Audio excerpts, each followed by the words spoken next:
Pernah dengar nama yang satu ini? Batu belah batu bertangkup.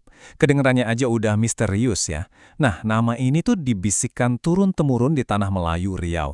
Dan di baliknya ada gema kesedihan yang mendalam. Yuk kita coba bedah bareng-bareng apa sih kisah tragis di balik legenda yang seolah membatu ini. Oke, sebelum kita lanjut lebih jauh, ada satu hal yang penting banget buat kita pahami dari awal. Ini bukan cerita heroik, sama sekali bukan kisah tentang kemenangan atau kepahlawanan. Justru sebaliknya, ini adalah sebuah ratapan, sebuah kesedihan yang saking dalamnya, sampai-sampai membeku jadi batu.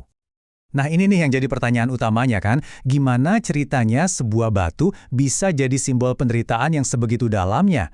Ternyata jawabannya tuh nggak cuma ada di alur ceritanya aja, tapi justru ada di dalam jiwa budaya yang melahirkan kisah ini.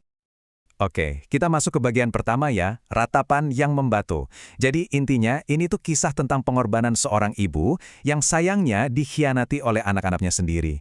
Semua berawal dari sebuah janji yang kelihatannya sepele, tapi ternyata akibat dari pelanggaran janji itu, wah, sampai mengguncang alam semesta.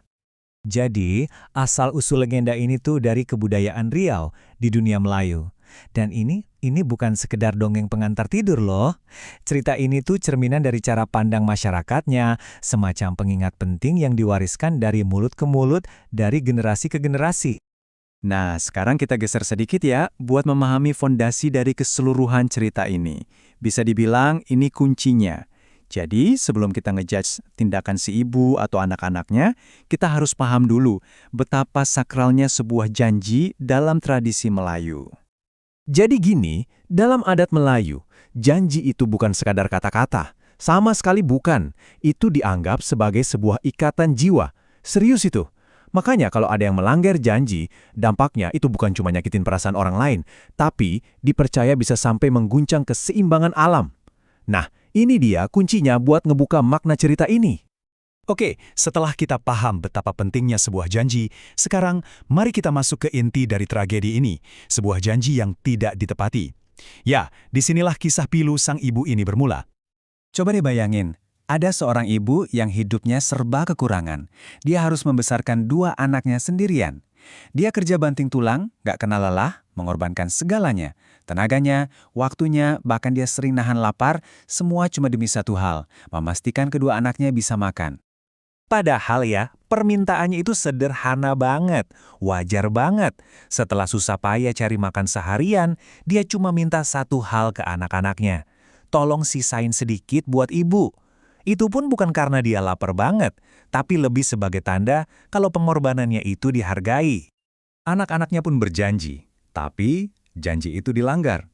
Mungkin karena lapar, mungkin karena lupa, mereka makan semua makanan itu sampai habis licin, nggak bersisa sama sekali. 3 kalimat singkat ini, janji diucapkan, janji dilanggar, inilah titik baliknya, momen yang mengubah segalanya.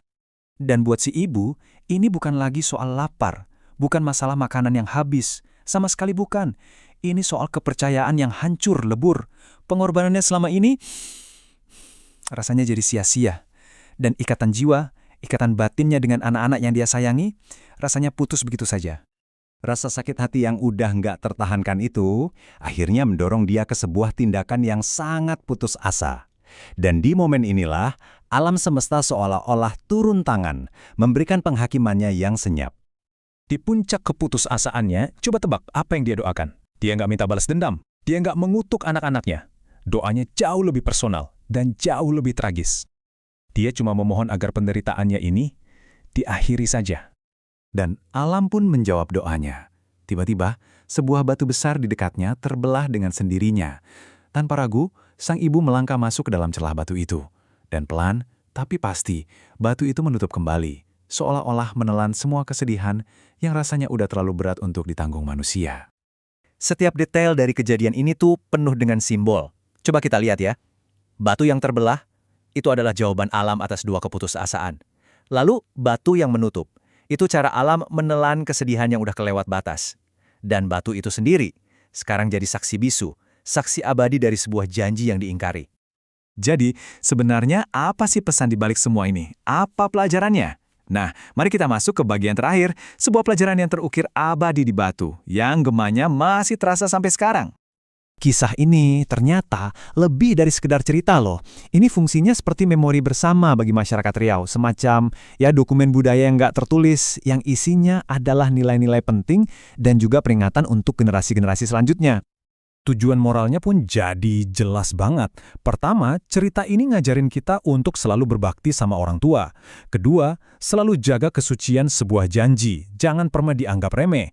Dan yang ketiga, ini juga ngajarin kita soal empati dan tanggung jawab. Tanggung jawab atas apa yang kita ucapkan dan apa yang kita lakukan. Pada akhirnya, pesan dari legenda ini tuh tajam banget dan nggak ada kompromi. Pesannya adalah, janji yang dilanggar itu bukan cuma nyakitin sesaat, tapi ia bisa meninggalkan luka yang permanen. Luka yang saking dalamnya bahkan bisa sampai membatu. Kalau dipikir-pikir, legenda itu seperti ingatan yang membatu ya, pengingat abadi dari masa lalu tentang nilai-nilai yang paling dasar. Nah, pertanyaan terakhir buat kita renungkan bersama, di dunia yang serba cepat kayak sekarang ini, kira-kira pelajaran penting apa aja dari masa lalu yang mungkin tanpa sadar sedang kita lupakan